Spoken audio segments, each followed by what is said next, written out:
Friends, मैं राजन आप सभी का द लेजेंड एकेडमी में स्वागत करता हूं। आज हम लोग पढ़ने जा रहे हैं magnetic effects of current. Start करते हैं हमारा चैप्टर आज।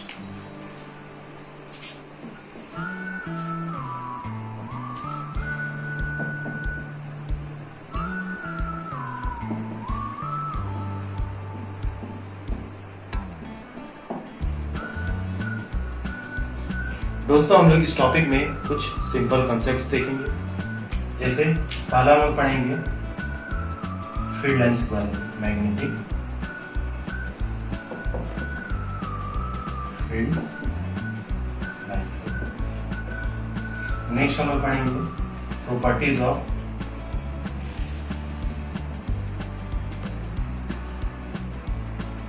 Magnetic field lines. फिर हम लोग पढ़ेंगे राइट हैंड थंब रूल क्या होता है।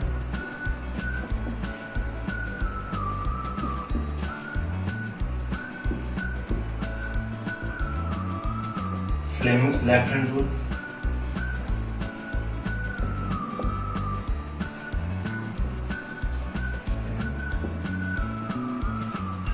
और फिर फ्लेमिंग्स का right hand.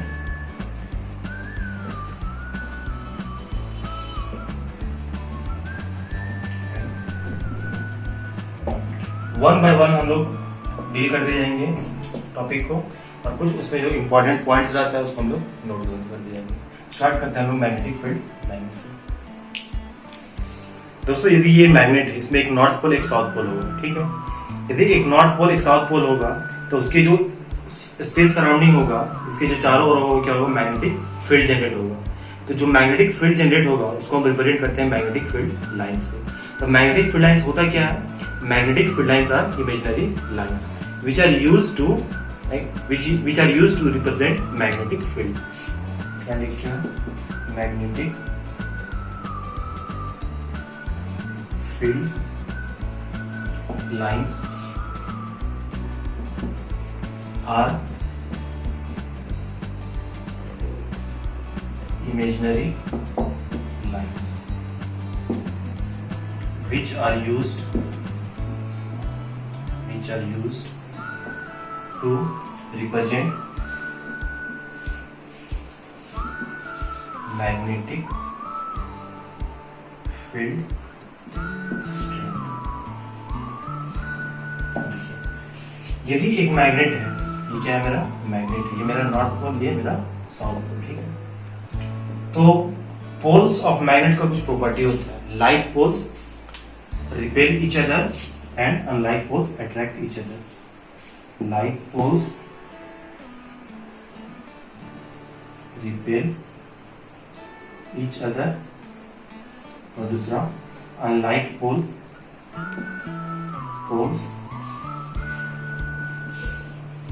attract each other. इसका मतलब क्या होगा? यदि नॉर्थ और नॉर्थ पोल होगा तो वो दोनों क्या करेगा? लाइक मतलब नॉर्थ नॉर्थ या फिर साउथ साउथ, ये दोनों में क्या होगा? रिपेल मतलब एक दूसरे से दूर भागेंगे। उसी प्रकार अनलाइक पोल्स मतलब नॉर्थ साउथ या फिर साउथ नॉर्थ, वो क्या होगा? एक दूसरे को अट्रैक्ट करेगा। अब properties of magnetic field lines में क्या होता है? जो मैग्नेटिक फील्ड लाइंस होता है वो ओरिजिनेट होता है नॉर्थ पोल से and and to south pole, ठीक है। ओरिजिनेट हो रहा है कहाँ से? नॉर्थ पोल से, और एंड कहाँ पे हो रहा है? साउथ पोल पे, ठीक। और दूसरा प्रॉपर्टी क्या होता है? दो मैग्नेटिक फील्ड लाइंस कभी इंटरसेक्ट नहीं करेंगे। क्यों? दो मैग्नेटिक फील्ड लाइंस कभी एक दूसरे को इंटरसेक्ट नहीं करेंगे।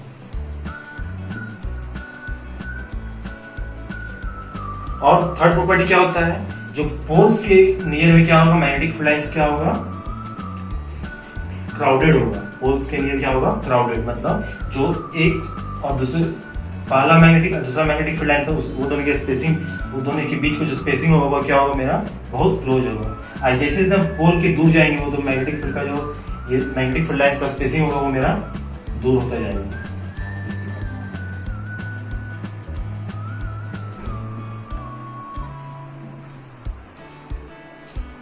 नेक्स्ट है मेरा right hand thumb rule.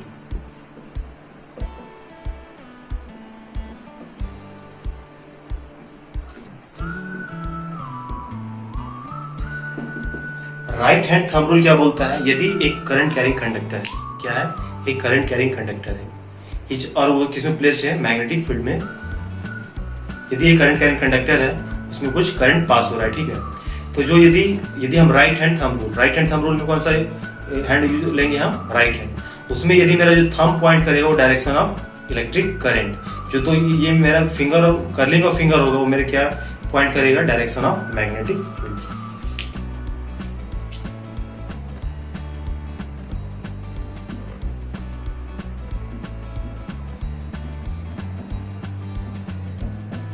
Right hand, thumb of right hand points in the direction of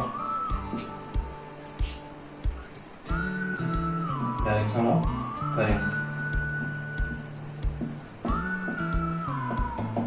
Then curling of finger will point in the direction of, then curling of fingers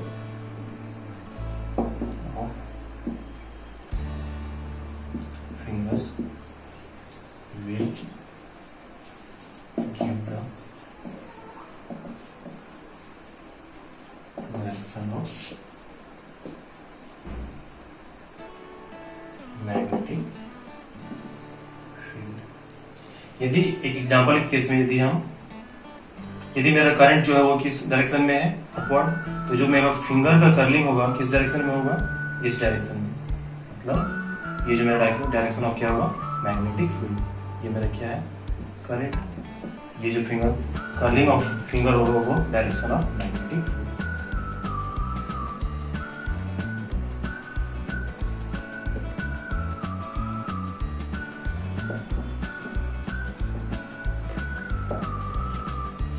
देखिए, यदि एक strong magnet है तो वो क्या generate करेगा, strong magnet. उसी प्रकार यदि एक वीक मैग्नेट है तो वो क्या जनरेट करेगा, वीक मैग्नेटिक फील्ड। यदि हम स्ट्रॉन्ग मैग्नेटिक फील्ड को रिप्रेजेंट करते हैं, यदि एक पॉइंट ये है तो यहाँ पे क्या है, स्ट्रॉन्ग मैग्नेटिक फील्ड,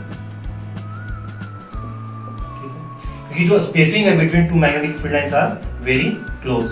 या फिर यदि हम, ये क्या है मेरा, स्ट्रॉन्ग मैग्नेटिक फील्ड। यदि हम वीक मैग्नेटिक फील्ड को रिप्रेजेंट करेंगे तो कैसे रिप्रेजेंट करेंगे, यदि एक पॉइंट ये है तो जो स्पेसिंग है वो मेरा क्या होगा, बहुत एक दूसरे से फार होगा। ये मेरा क्या है, वीक मैग्नेटिक।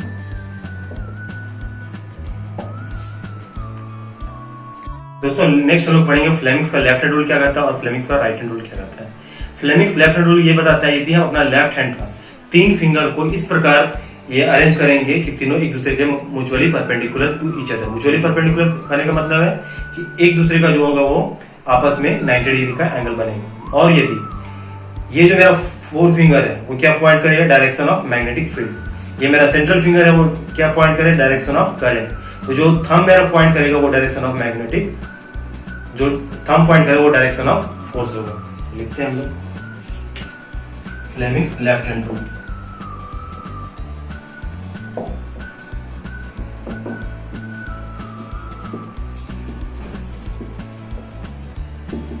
क्या है, यदि हम अपना लेफ्ट हैंड को इस प्रकार स्ट्रेच करते हैं, stretch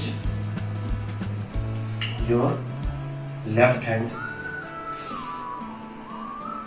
in such a way that, जो मेरा 4 फिंगर है, 4 फिंगर मतलब जो ये फिंगर है वो क्या पॉइंट करे, direction of magnetic field, such that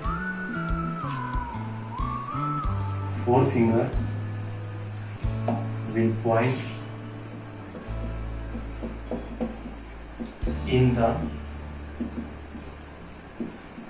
direction of magnetic field. Central finger क्या पॉइंट करेगा, direction of current.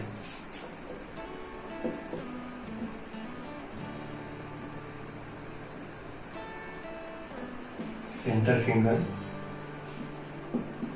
will point the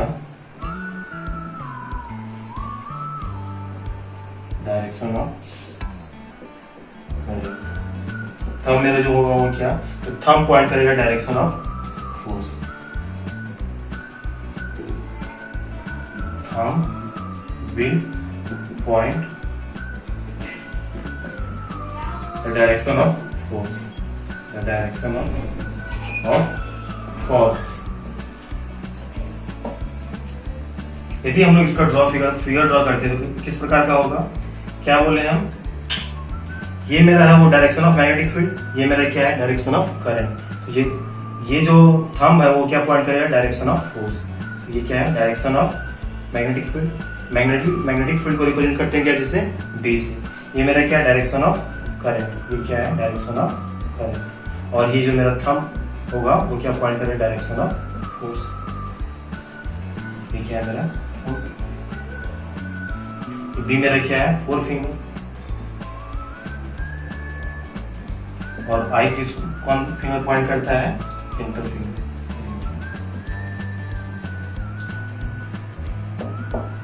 जो फ्लेमिंग्स का लेफ्ट हैंड रूल होता है वो बेसिकली क्यों यूज करते हैं हम लोग, डायरेक्शन ऑफ फोर्स निकालने के लिए। उसी प्रकार जो फ्लेमिंग्स का राइट हैंड रूल होता है वो क्यों यूज करते हैं, डायरेक्शन ऑफ इंड्यूस्ड करंट को निकालने के लिए। हम लोग नेक्स्ट देखेंगे इंड्यूस्ड करंट होता है क्या है और उसका डायरेक्शन हम कैसे फाइंड करते हैं। और जो मेरा राइट हैंड थंब रूल था या फिर थंब रूल, वो बेसिकली क्यों यूज होता है, डायरेक्शन ऑफ मैग्नेटिक फील्ड को निकालने के लिए। दोस्तों हम लोग देखते हैं फोर्स जो होता है वो किस किस फैक्टर पे डिपेंड करता है। Force depends on which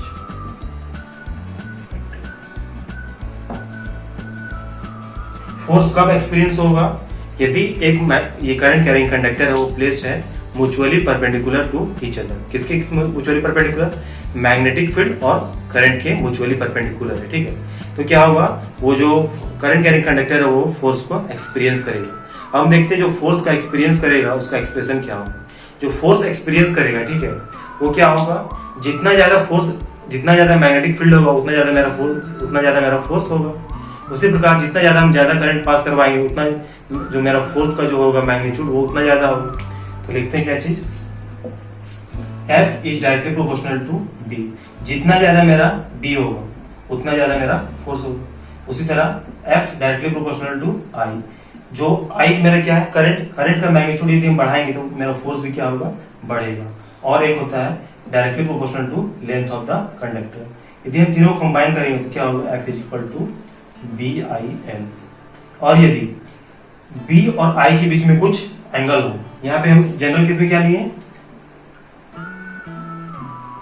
generally beta and I जो एंगल है इज परपेंडिकुलर इज 90 डिग्री। और यदि कुछ एंगल थीटा बना रहा हो तो उस केस में ये जो एक्सप्रेशन होगा वो क्या हो जाएगा, F is equal to B sine theta. Last में हम लोग देखे थे यदि एक करंट कैरिंग कंडक्टर होगा उस केस में फोर्स का एक्सप्रेशन क्या होगा। अब हम लोग देखेंगे यदि एक चार्ज पार्टिकल को हम थ्रो कर दिए मैग्नेटिक फील्ड में, उस केस में मेरा फोर्स का एक्सप्रेशन होगा वो क्या होगा। उस केस में क्या होता है, F is equal to Q V cross B। यहाँ पे V क्या है, velocity of charge particle. V मेरा क्या है, वेलोसिटी ऑफ चार्ज पार्टिकल। और मेरा B क्या है, magnetic field strength. Magnetic field strength. यदि इसको हम क्रॉस को हटाते हैं तो क्या हो जाएगा, F is equal to Q VB sine theta. यहाँ पे थीटा क्या हो सकता है, कुछ भी वैल्यू हो सकता है। यदि थीटा मैक्सिमम, मतलब जो साइन थीटा मैक्सिमम 1, तो थीटा उस केस में क्या होगा, 90 डिग्री। उस केस में F का जो एक्सप्रेशन हो जाएगा Q V B, कब, theta is equal to 90 degree. तो मैक्सिमम फोर्स। और यदि थीटा 0 हो जाएगा तो उस केस में क्या होगा, 0 force. F is equal to 0, तब theta is equal to 0 degree. ये मिनिमम फोर्स। अब हम लोग पढ़ेंगे फ्लेमिंग्स का राइट हैंड रूल क्या कहता है। जो फ्लेमिंग्स का राइट हैंड रूल होता है बेसिकली इंड्यूस्ड करंट को डायरेक्शन को फाइंड करने के लिए यूज होता है। अब हम लोग देखते हैं इंड्यूस्ड करंट होता है क्या है।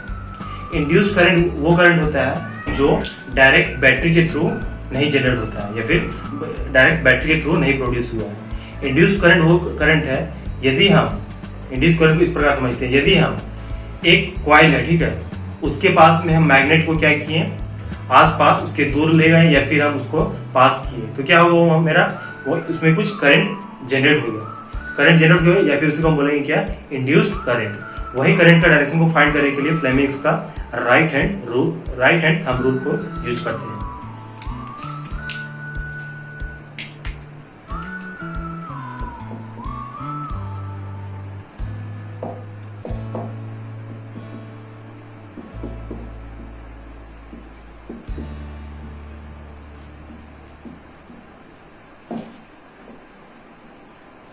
देखिए, इलेक्ट्रोमैग्नेटिक इंडक्शन का जो कंसेप्ट था वो किनके द्वारा दिया गया हुआ था, माइकल फैराडे के द्वारा।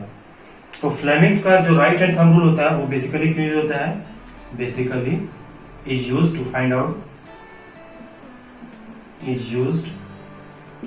To find out the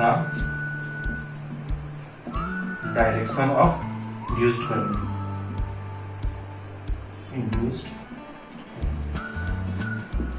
Fleming's का लेफ्ट हैंड रूल में क्या किए, अपना लेफ्ट हैंड को स्ट्रेच किए, तीनों फिंगर को। उसी प्रकार हम राइट हैंड में क्या करेंगे, अपना राइट हैंड का फिंगर को स्ट्रेच करेंगे। किस प्रकार, देखिए ये मेरा राइट हैंड है, इस प्रकार स्ट्रेच करेंगे कि ये मेरा क्या है, डायरेक्शन ऑफ मैग्नेटिक फील्ड, ये मेरा मूवमेंट ऑफ कंडक्टर, और ये मेरा क्या होगा, जो सेंटर फिंगर पॉइंट करेगा वो डायरेक्शन ऑफ इंड्यूस्ड करंट।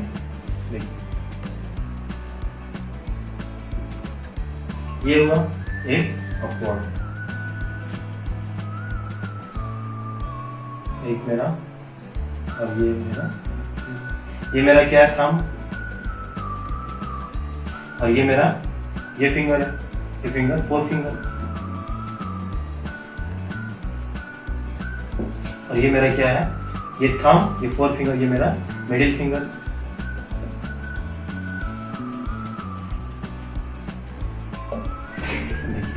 जो थंब है वो मूवमेंट ऑफ कंडक्टर,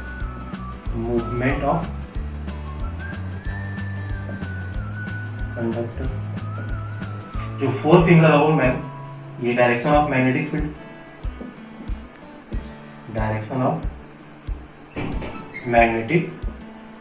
फील्ड, ये जो मिडिल फिंगर पॉइंट करेगा वो डायरेक्शन ऑफ इंड्यूस्ड करंट को पॉइंट करेगी, direction of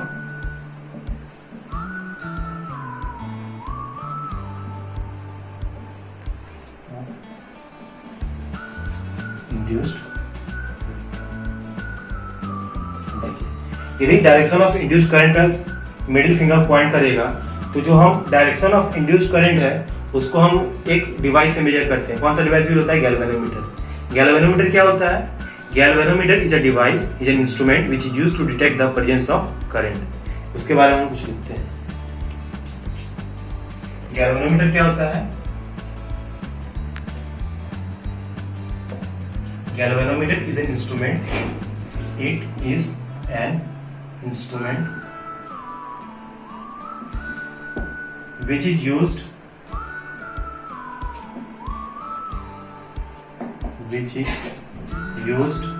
to detect the presence of current,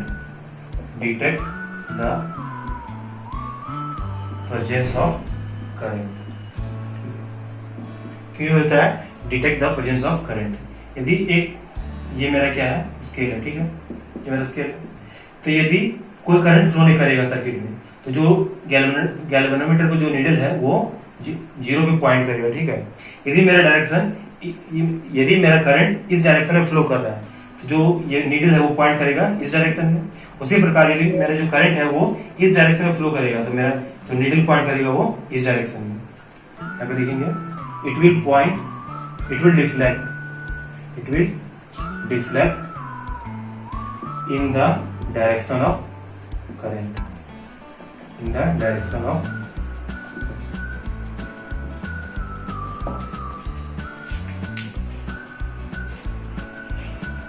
आज हम लोग बेसिकली 3 रूल पढ़े, कौन कौन सा, उसको हम लोग सम अप करते हैं। पहला पढ़े right hand thumb rule. Right hand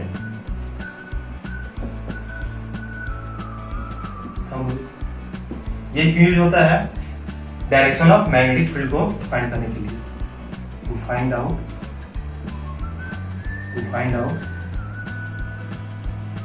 direction of magnetic field. दोस्तों मैग्नेटिक फील्ड का जो स्ट्रेंथ होता है उसको हम किस यूनिट में मेजर करते हैं? टेस्ला में। एक पॉइंट यहाँ लिख लीजिए, direction magnitude of magnetic field strength, magnitude of magnetic field strength Tesla. और हम लोग आज क्या पढ़े? फ्लेमिंग्स का left hand rule.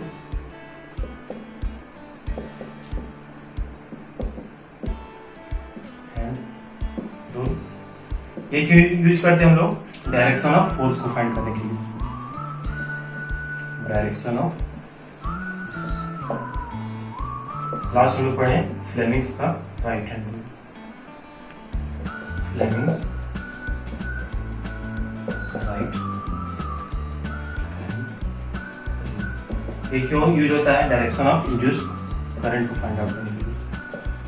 Direction of